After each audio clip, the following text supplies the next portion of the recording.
মুখ্যমন্ত্ৰীৰ মুখত শালীনতা আপুনি কেতিয়াও দেখা নাপায়। মুখ্যমন্ত্ৰীৰ মুখত কোনো শালীনতা আপুনি দেখা নাপায়। গোটেই ভাৰতত চৰ্চিত এটা বিষয় হৈছে ভূত চোৰ। যে গোটেই ভাৰতবৰ্ষৰ এতিয়া এটা চৰ্চিত বিষয় হৈছে ভূত চোৰ। ভূত চোৰ কেনেকৈ হৈছে, ক'ত হৈছে? ভূত চোৰ কেনেকৈ হৈছে, ক'ত হৈছে, কিমান হৈছে? গোটেই ভাৰতবৰ্ষৰ এতিয়া চৰ্চিত বিষয় হৈছে ভূত চোৰ। ভূত চোৰ কেনেকৈ হৈছে, ক'ত হৈছে, এই সমগ্ৰ কথাবোৰ যেতিয়া ৰাহুল গান্ধী ডাঙৰীয়াই তথ্য সহকাৰে প্ৰকাশ কৰিলে, গোটেই কথাবোৰ ধৰা পৰিল। তেতিয়া নিৰ্বাচনী আয়োগে ডিফেন্সিভ হ'বলৈ বাধ্য কৰিছে। নগাঁৱত এই মন্তব্য কৰে ধুবুৰীৰ সাংসদ ৰকিবুল হুছেইনে। ভূত চোৰক ৰক্ষা কৰাৰ বিৰুদ্ধে কংগ্ৰেছ সাজু হৈছে বুলি গুৰুত্বপূৰ্ণ মন্তব্য ৰকিবুলৰ। মুখ্যমন্ত্ৰীৰ মুখত শালীনতা নাই, এই মন্তব্য কৰিছে ৰকিবুল হুছেইনে। যে গোটেই ভাৰতবৰ্ষৰ এতিয়া এটা চৰ্চিত বিষয় হৈছে ভূত চোৰ। ভূত চোৰ কেনেকৈ হৈছে, ক'ত হৈছে, কিমান হৈছে, সেই কথাখিনি ৰাহুল গান্ধী ডাঙৰীয়াই তথ্য সহকাৰে যেতিয়া দাখিল কৰিলে, তেতিয়া গোটেই ভাৰতবৰ্ষতে এই কথাটো ধৰা পৰিল আৰু নিৰ্বাচন আয়োগে এই ক্ষেত্ৰত ডিফেন্সিভ হ'বলৈ বাধ্য হৈছে। আমি সংসদত এই কথাখিনি যেতিয়া আলোচনা কৰাৰ বাবে কোনো সুবিধা নাপালোঁ, তেতিয়া ইলেকশ্যন কমিশ্যন অফ ইণ্ডিয়াৰ তাত খাৰ্গে ডাঙৰীয়া নেতৃত্বত ৰাহুল গান্ধী ডাঙৰীয়া, শৰদ পাৱাৰ ডাঙৰীয়া, বালু ডাঙৰীয়াকে প্ৰমুখ্য কৰি আমি 300 ৰাজ্যসভা আৰু লোকসভাৰ সংঘতে দিল্লীত গৈ যেতিয়া ইলেকশ্যন কমিশ্যন অফ ইণ্ডিয়াক আমি কথাবিলাক ক'বলৈ বিচাৰিলোঁ, তেওঁ ভয়ত ত্ৰস্তাৱন হৈ আমাক লগ নিদিলে। গতিকে এইটো আমি সংসদৰ ভিতৰৰ বাহিৰত যুঁজাৰ পিছতো আমি কেনেকৈ বিজেপিৰ ভূত চোৰটো ৰক্ষা কৰিব পাৰোঁ, তাৰ কাৰণে এতিয়া আমি নিজে সাজু হৈছোঁ। হুছেইনে কয় যে মুখ্যমন্ত্ৰীয়ে ভয় খাই আবুল তাবুল বকিছে। যে গোটেই ভাৰতবৰ্ষৰ এতিয়া এটা চৰ্চিত বিষয় হৈছে ভূত চোৰ। ভূত চোৰ কেনেকৈ হৈছে, ক'ত হৈছে, কিমান হৈছে,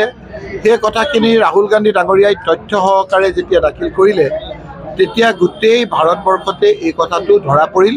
আৰু নিৰ্বাচন আয়োগে এই ক্ষেত্ৰত ডিফেন্সিভ হ'বলৈ বাধ্য হৈছে। আমি সংসদত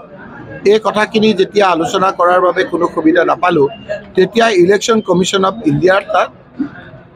খাৰ্গে ডাঙৰীয়া নেতৃত্বত ৰাহুল গান্ধী ডাঙৰীয়া, শৰদ পাৱাৰ ডাঙৰীয়া, বালু ডাঙৰীয়াকে প্ৰমুখ্য কৰি আমি 300 ৰাজ্যসভা আৰু লোকসভাৰ সংঘতে দিল্লীত গৈ যেতিয়া ইলেকশ্যন কমিশ্যন অফ ইণ্ডিয়াক আমি কথাবিলাক ক'বলৈ বিচাৰিলোঁ, তেওঁ ভয়ত ত্ৰস্তাৱন হৈ আমাক লগ নিদিলে। গতিকে এইটো আমি সংসদৰ ভিতৰৰ বাহিৰত যুঁজাৰ পিছতো আমি কেনেকৈ বিজেপিৰ ভূত চোৰটো ৰক্ষা কৰিব পাৰোঁ, তাৰ কাৰণে এতিয়া আমি নিজে সাজু হৈছোঁ। প্ৰথম কথা হ'ল যে এতিয়া ভূত চোৰ কেতিয়া কৰিব বিচাৰে, যেতিয়া মানুহৰ ওপৰত বিশ্বাসটো নাথাকে। আজি অসমত হিমন্ত বিশ্ব শৰ্মাৰ অত্যাচাৰত, হিমন্ত বিশ্ব শৰ্মাৰ বিভিন্ন কাৰ্যত যেতিয়া সকলো জাতি জনগোষ্ঠীৰ মানুহ বিক্ষুব্ধ হৈছে, উজনি, নামনি, বৰাকবেলি, পাহাৰ, ভৈয়াম সকলো মানুহ যেতিয়া বিক্ষুব্ধ হৈছে, এতিয়া তেওঁলোকে 2 নম্বৰী পদ্ধতিৰে ভোট চুৰ কৰি ভোটাৰ লিষ্টত বহুতৰ নাম কাটি, বহুতৰ নাম সংযোজন কৰি ভোট চুৰ কৰি জিকাৰ এটা অভিসন্ধি কৰিছে। তাৰ বিৰুদ্ধে যুঁজাৰ কাৰণে আজি আমি প্ৰস্তুত হৈছোঁ আৰু সেইকাৰণে বুথ কমিটিৰ যোগেদি, BLA গঠনৰ যোগেদি তেওঁলোকক ট্ৰেইনিং দি কেনেকৈ তেওঁলোকৰ BLOবিলাকৰ পৰা ভোট আমি ৰখাব পাৰোঁ, তাৰ কাৰণে আমি আজি এই মিটিংবিলাক আমি কৰিছোঁ। আপোনালোকে নিশ্চয় প্ৰত্যক্ষ কৰিছে যে মহাৰাষ্ট্ৰত 6 মাহৰ আগত যি নিৰ্বাচন হৈছিল, সেই নিৰ্বাচনত কংগ্ৰেছ, NCP শৰদ পাৱাৰ আৰু উদ্ধৱ ঠাকৰেৰ শিৱসেনাই বহু লিডত জিকিছে। কিন্তু 6 মাহৰ পিছতে নিৰ্বাচনত কংগ্ৰেছ আৰু এই এলায়েন্সটো হাৰিলে। পিছত ৰাহুল গান্ধী ডাঙৰীয়াই দিনে নিশাই এই কথাবিলাক চোৱাৰ পিছত দেখিলে যে এটা কেম্পাছত কেইবাটাও বিল্ডিং থাকে, তাত 700 মানুহ আছিলে। লোকসভাৰ নিৰ্বাচনৰ সময়ত 700 ভোটাৰ আছিলে আৰু বিধানসভাৰ নিৰ্বাচনত তাত 7,000 ভোটলৈ পৰিৱৰ্তন হ'ল। অৰ্থাৎ ওচৰৰ পৰা বহুত মানুহৰ নাম সংযোজন কৰিলে। এতিয়া যেতিয়া সেই সংযোজনটো ৰাহুল গান্ধী ডাঙৰীয়াই ধৰা পেলালে, এতিয়া তেওঁলোকে ওলোটাকে কৰি ভোট কাটাৰ এটা ষড়যন্ত্ৰ চলাইছে। গতিকে আমাৰ কেনেকৈ সকলো বৈধ ভোটৰ নাম সোমাব লাগে, BLOবিলাক কি কৰিব লাগে, কি দায়িত্ব, সেইবিলাক কৰাৰ কাৰণে আজি আমি ইয়াত সামগ্ৰী সমষ্টিৰ অন্তৰ্গত 2টা ব্লক কংগ্ৰেছত মিটিং কৰিছোঁ। ধৈৰ্য সহকাৰে সকলোৱে সময়মতে আহিব পৰা নাই বৰষুণৰ বতৰ তাৰ পিছতো মানুহে যিমান আহিব লাগিছিল তাতকৈ বেছি আহিছে এতিয়া ৰাতি য'ত আমি 3টাত মিটিং দিছিলোঁ এতিয়া 7টালৈকে আপোনাৰ মানুহবিলাক বহি আছে মহিলাসকলো বহি আছে এই ক্ষেত্ৰত এইটোৱে বুজা গৈছে যে এইবাৰ ভোট চোৰৰ পৰা ৰক্ষা কৰিবৰ কাৰণে আমি কংগ্ৰেছ দলে তৃণমূল পৰ্যায়ত বুথ কমিটিৰ সদস্যসকলে PL সকল প্ৰস্তুত সাংবাদিক হিচাপে নিৰ্দিষ্ট সম্প্ৰদায় বুলি কৈছে কিন্তু মুখ্যমন্ত্ৰী ডাঙৰীয়া নিৰ্দিষ্ট সম্প্ৰদায় বুলি নকয় মুখ্যমন্ত্ৰীৰ মুখত কোনো শালীনতা আপুনি দেখা নাপায় কেতিয়া হয় মূৰটো যেতিয়া গৰম হয় কেতিয়া গৰম হয় এতিয়া তেওঁ কি ক'ব লাগিছিল যে কংগ্ৰেছৰ দিনত আমি যিবিলাক কথা দিছিলোঁ যিবিলাক আমাৰ কমিটমেণ্ট আছিল সেই কমিটমেণ্টবিলাক আমি সম্পূৰ্ণ কৰিলোঁ তেওঁ কি কমিটমেণ্ট দিছিল তেওঁলোকে কৈছিল যে কংগ্ৰেছে 6টা জনগোষ্ঠীক জনজাতি দিব পৰা নাই আমাক জনজাতি সেই 6টা জনগোষ্ঠীয়ে ভোট দিয়ক আমি 100 দিনৰ ভিতৰত জনজাতি কৰিম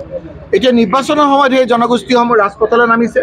আমি লোকসভাত যেতিয়া সুধিছোঁ কৈছে তেতিয়া যে বিধানসভাৰ পৰা অসম চৰকাৰৰ পৰা কোনো প্ৰস্তাৱ পোৱা নাই তেওঁলোকৰ যেতিয়া এই 6 জনগোষ্ঠীক জনজাতি কৰি নকৰিব সেই মানুহখিনি ক্ষোভত বহিঃপ্ৰকাশ ঘটাৰ বাবে ৰখি আছে কোনদিনা ইলেকশ্যন ডিক্লেয়াৰ কৰে কোনদিনা আমি ভোট দিওঁ কোনদিনা বিজেপিক ক্ষমতাৰ পদচ্যুত কৰোঁ সেইকাৰণে মানুহৰ মন ডাইভাৰ্ট কৰিবৰ কাৰণে তেওঁলোকে চেষ্টা কৰিছে টি গাৰ্ডেনৰ মানুহখিনিক ক'লে যে আপোনালোকে কংগ্ৰেছক ভোট নিদিব আমাক ভোট দিয়ক 100 দিনৰ ভিতৰত আমি 350 টকাকৈ মজুৰি দিম 2014 চনত আজি 350 টকা এটা ঘৰৰ মানুহটোও কাম নকৰে ঘৰত যদি আমি কোনোবা মানুহ এটা লগাওঁ তেতিয়া আমি প্ৰায় 500 টকা দিব লাগে 3বাৰকৈ খোৱা দিব লাগে আজি টি গাৰ্ডেনৰ মানুহক 300 টকাৰ ঠাইত 220 টকা দি আছে যেতিয়া এই কথাবিলাক তেওঁলোকৰ উত্তৰ নাইকিয়া হৈছে তেওঁলোকে কৈছিল যে কংগ্ৰেছে চাকৰি দিব পৰা নাই আমি বছৰি 2 কোটিকৈ টকা ল'ৰাহঁতক ছোৱালীসকলক চাকৰি দিম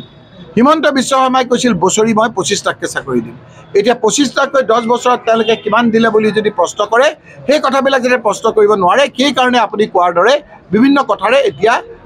চলাহী কথাৰে মানুহৰ মন ভুলাবলৈ এতিয়া চেষ্টা কৰিছে অকল সেইটোৱেই নহয় তেওঁ কৈছিল মহিলাসকলক আপোনাৰ এই বিভিন্ন ধৰণৰ কাম কৰিম প্ৰত্যেককে আপোনাৰ লাখপতি বনাম আমাৰ মহিলাবিলাকে নাচি নাচি কৈছিল যে লাখপতি বাইদেউ এতিয়া কৈছে যে নহয় কংগ্ৰেছৰ দিনত যিটো আমাৰ আঁচনি আছিল সেই আঁচনিটোকে কৈ তেওঁ প্ৰতিগৰাকীক 10,000 আত্মসহায়ক গোটক দিয়াৰ কথাটো কৈছে যিটো আমাৰ NRLM বুলি নেশ্যনেল ৰুৰেল লাইভলিহুড মিছন বুলি কংগ্ৰেছৰ দিনত হোৱা আঁচনি মনমোহন সিঙৰ দিনৰ আঁচনি সেই কথাটোকে তেওঁলোকে ব্যাখ্যা কৰিছিল এতিয়া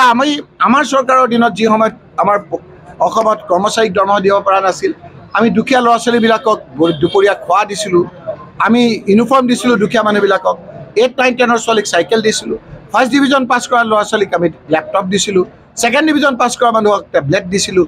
আমি ৰাজমিস্ত্ৰীলৈকে আমি 25,000 টকা দিছিলোঁ কাঠ মিস্ত্ৰীক আমি 25,000 টকা দিছিলোঁ ইণ্ডিভিজুৱেলি আমি বেনিফিট দিছিলোঁ এতিয়া সেই কথাবিলাক যেতিয়া তেওঁলোকে উত্তৰ দিব নোৱাৰে এতিয়া আপুনি কোৱাৰ দৰে বিভিন্ন কথাৰে মানুহক আজি মনটো ডাইভাৰ্ট কৰিব বিচাৰিছে হিমন্ত বিশ্ব শৰ্মা ডাঙৰীয়াই গম পাইছে যে এই কথাবিলাকে ইলেকশ্যনত তেওঁৰ কোনো কাম নিদিয়ে মানুহে থিৰাং কৰিছে যে অত্যাচাৰী হিমন্ত বিশ্ব শৰ্মাক যেনে হিৰণ্যকশিপুক আপোনাৰ নিয়ন্ত্ৰণত বধ কৰিছিল ভগৱানে নিজৰ ল'ৰা প্ৰহ্লাদৰ দ্বাৰা তেওঁ যেনেকৈ লাঞ্ছিত হৈছিল আজি সেই ধৰণৰে এটা পৰিৱেশ হৈছে কাৰণ অত্যাচাৰীবিলাকৰ পতন এনেধৰণে হয় তাৰ শাস্ত্ৰয়ো এই কথাবিলাক লিপিবদ্ধ কৰিছে শাস্ত্ৰই এই কথাবিলাক আমাক শিকিছে যিসকলে শিকি পেলাই ভাল হৈছে তেওঁলোকৰ ভাল হৈছে যিসকলে শিকি পেলাই এই কথা নামানে তেখেতসকলৰ পাপ হৈছে আৰু পাপৰ ফল পিছত তেওঁলোকে ভুগিছে